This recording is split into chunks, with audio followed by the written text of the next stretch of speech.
welcome to Reef Talk. I'm Scott Anderson with Mile High Reefers, and I'm here with Darren from Northwest Marine 62 and Steve Rotter from Rotter Tube Reef. Good. You know, I wanted to ask you, where would one buy a 300-gallon tank? Well, I have these. That's a good question. If you had a glass tank at that size made, you better have a strong back, and Yeah. at least 3 or 4 guys helping you. Yep. My tank is acrylic. I had it made by Titan Aquatic Exhibits down in Arizona. Okay. I know the owner. I met him before when he ran his own company.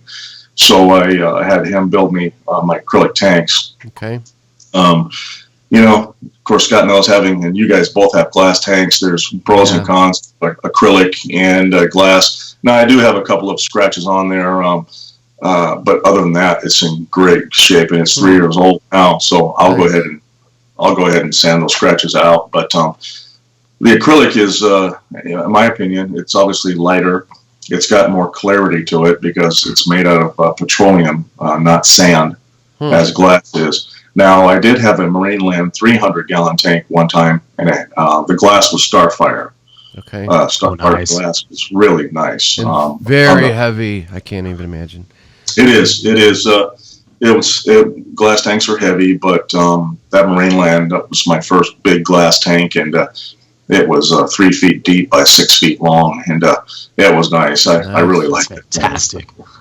I just wanted something larger, and the 8-foot tank is a great footprint. Whether you go with a 240 or a 300, they're both good footprints. The 240 is actually 2 feet wide by 2 feet tall and 8 foot long. But I designed this so it would be a little bit wider, and it's 30 inches deep.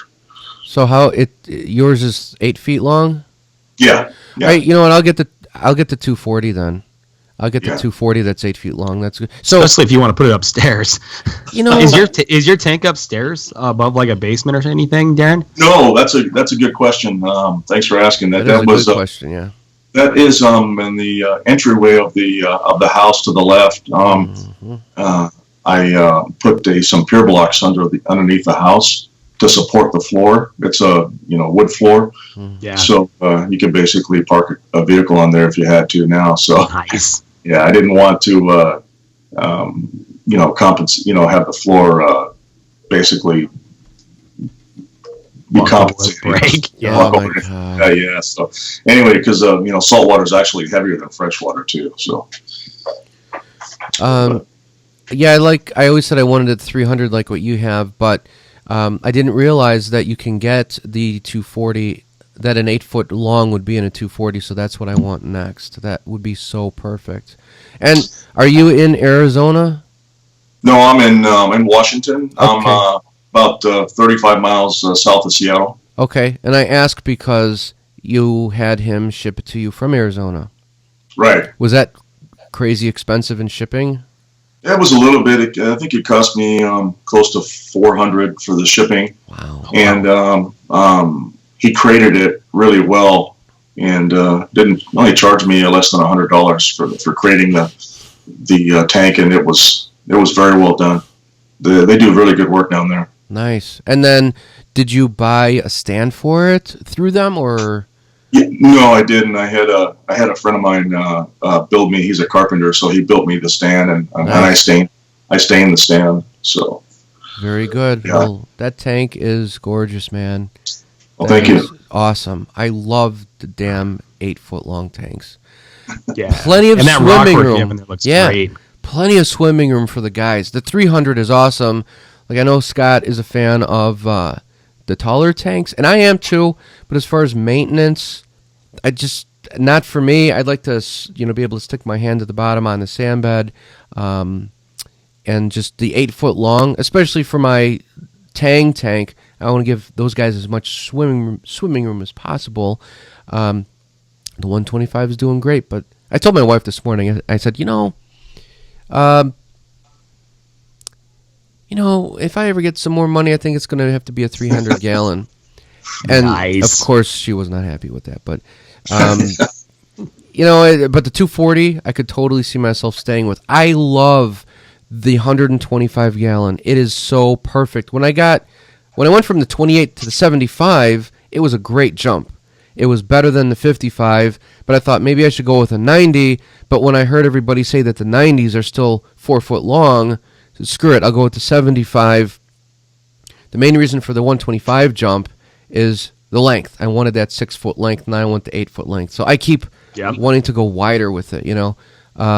That's my reason for doing it. Otherwise, the 125 is perfect. So those of you out there who are on the fence, if you have like a 55, if you're going to go to a 90.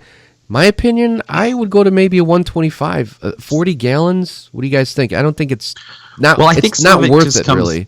I think some of it comes down to the footprint or the space you have available. Well, yes. I mean, because the difference between a 4 foot tank and a 6 foot tank, placement wise, is kind of a big deal. So if you only have room for a 4 foot tank, a 120 like Patrick's has is great. Yeah, that's a really good dimension. Right. I was going to say Patrick's tank is it's a great footprint. I've had a 120 before, and it's a 4 foot, and I believe they're about 20 inches, I think, or 18 to 20 inches wide, or 24. I think they're 24. Yeah, I think it's the same dimensions as my 90. It's just a little wider. Right. So it's 24 inches deep instead of 18. Right. And like you said, the jump from a 75 from a 4 foot tank to a 6 foot is actually pretty significant. Mm-hmm. But if you have the room, I highly recommend it. And what I did too is I'm putting my rock in there as such where it's off the back of the tank, and I've got room on the end so the fish can essentially do laps around there if they want to. Yeah. I am going to take about 30 pounds of that rock and put it in my 180. I picked up 150 pounds of rock in my 180, and I'm going to take 30 pounds of my rock in my Fowler tank and put it in my reef tank. So I'll have 180 pounds in there, and I'll have essentially about 270 pounds, 260 pounds in my Fowler tank, which is still plenty. What are you going to use that tank for? That 180? That is going to be just a second one.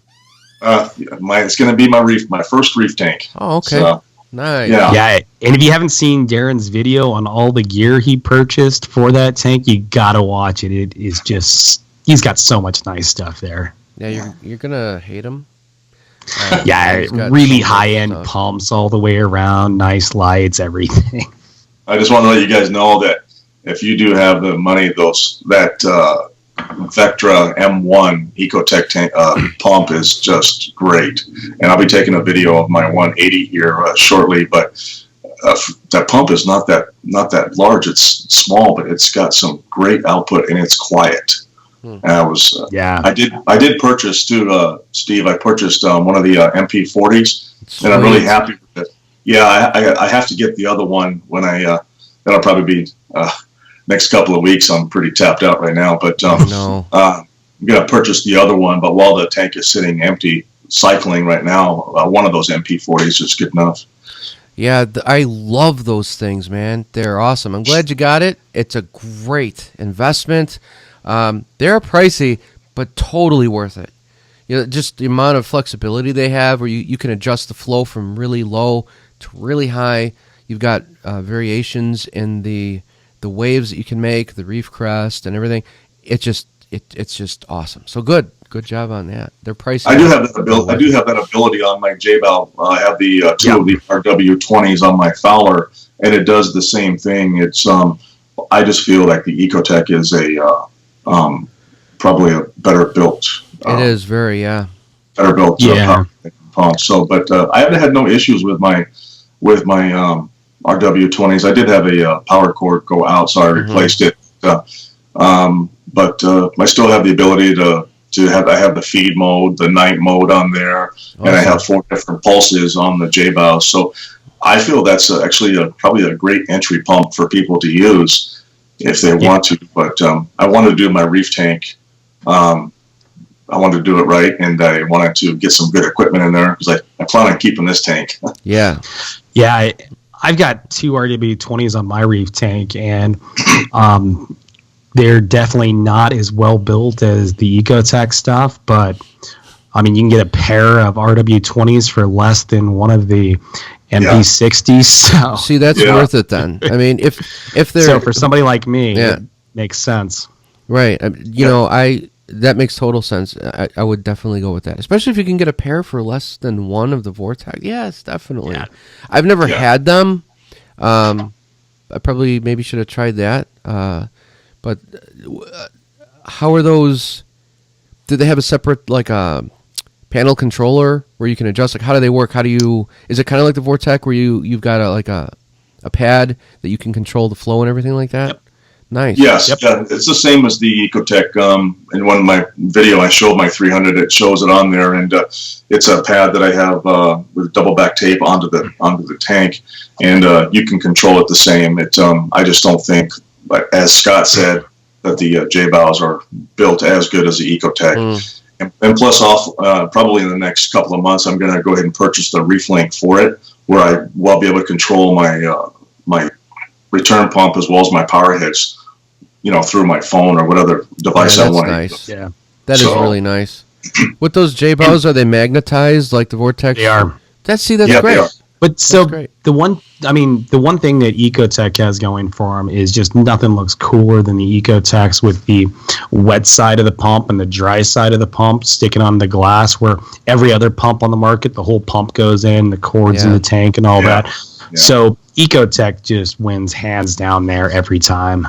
Yeah, I like the clean aquarium. I keep my heaters hidden. They're in the overflows. I like it as clean as possible.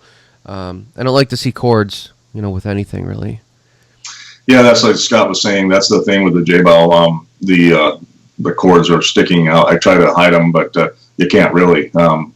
You don't have that kind of thing where you have the Ecotechs, and you can just put the dry side out and the cords not even in the water, as Scott was saying. So that's really nice right there. But it all depends on people's budget too. It does. And those J-bows, I'm going to clean those off today. They're getting some coralline buildup, so I'll soak those with vinegar and water and take them apart and clean them. But I'll use those pumps on my Fowler tank until they they break down or anything, and I'll probably just replace them. Maybe if I've got the money, I'll replace them with the Ecotechs. I don't know yet. I'd probably have to go with a bigger power head like the MP60s.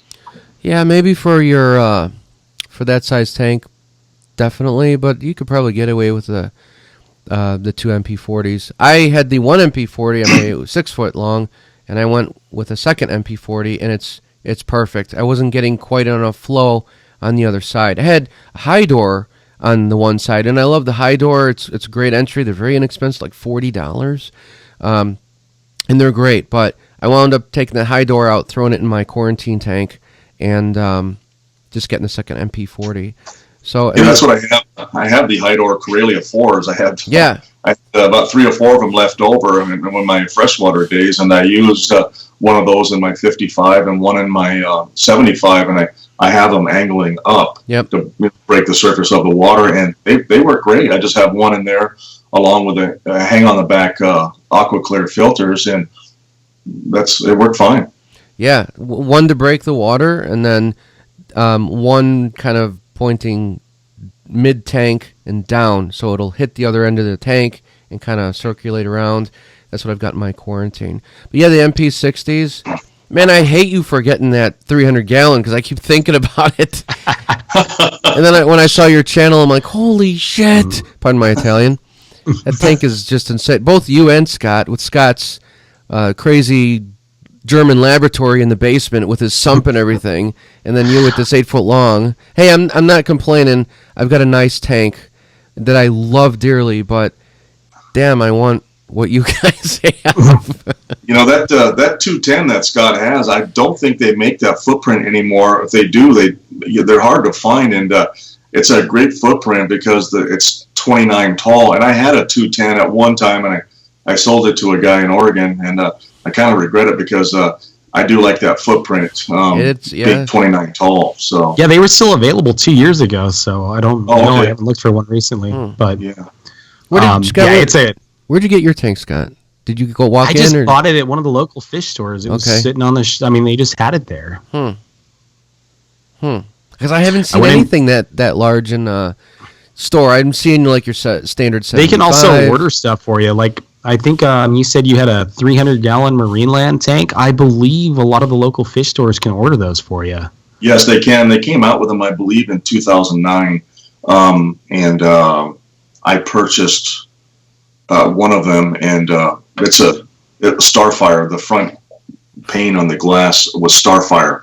And for those of you don't know what Starfire glass is, it's the clarity is just really, really good. It's a really good clarity on the front, and that was 6 feet long by 3 feet deep.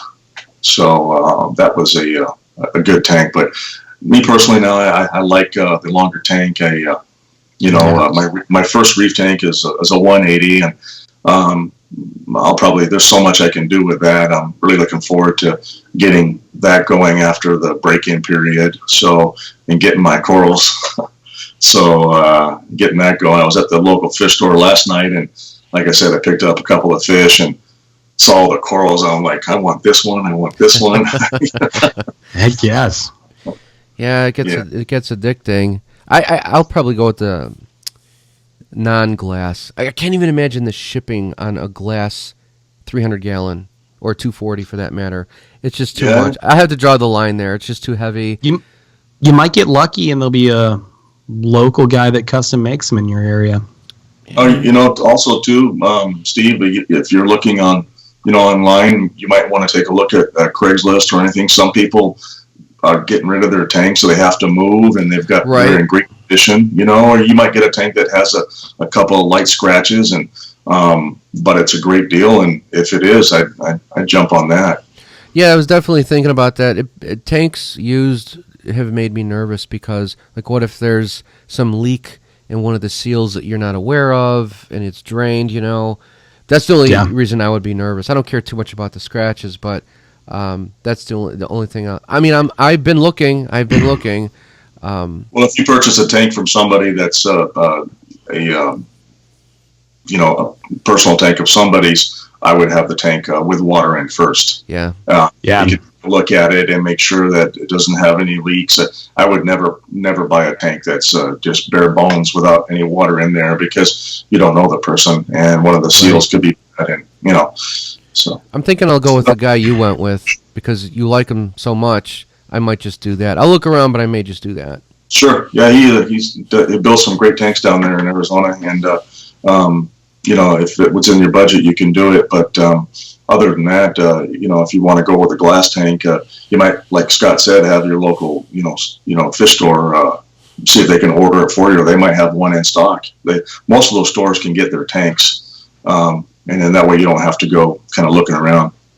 Right. Yeah, and you being in that Chicago area, you might get lucky and have some local builders around there. Yeah. You never know. I'll have to check that out when the time comes. A couple weeks. Couple weeks. Yeah, right. Next Reef Talk. Yeah, right. So yeah, I'm pretty happy with the 180 right now, and like I said, getting that set up, and I'll be taking a video. And I just wanted to give a quick shout out to Cyber Aquarius. For those of you guys who don't know him, the guy's knowledge on water is just unparalleled. He sent me a message, and we've corresponded back and forth. And the guy is really knowledgeable. He has a background in water, knows water probably just as better than he does fish. So as far as the water chemistry, so he has been a great help. And for those of you guys that don't know him, I subscribe to his channel. He's really nice. He'll tell it like it is, and he'll give you some great knowledge on water chemistry. Great, nice, very good person to know. Go ahead and email us his channel, and we'll put it in the description below for everybody there. Yeah, absolutely. Well, I think that Scott or Darren, unless you had anything else, I think this would be a great time to wrap up. If you have any final thoughts, I think this is a good one. Okay. Just thanks for watching. Yeah, thank you very much, everybody. Don't forget to check out Darren's channel and check out Reef Talk every Sunday. If you want to be on Reef Talk, just drop us a line, instant message us, whatever.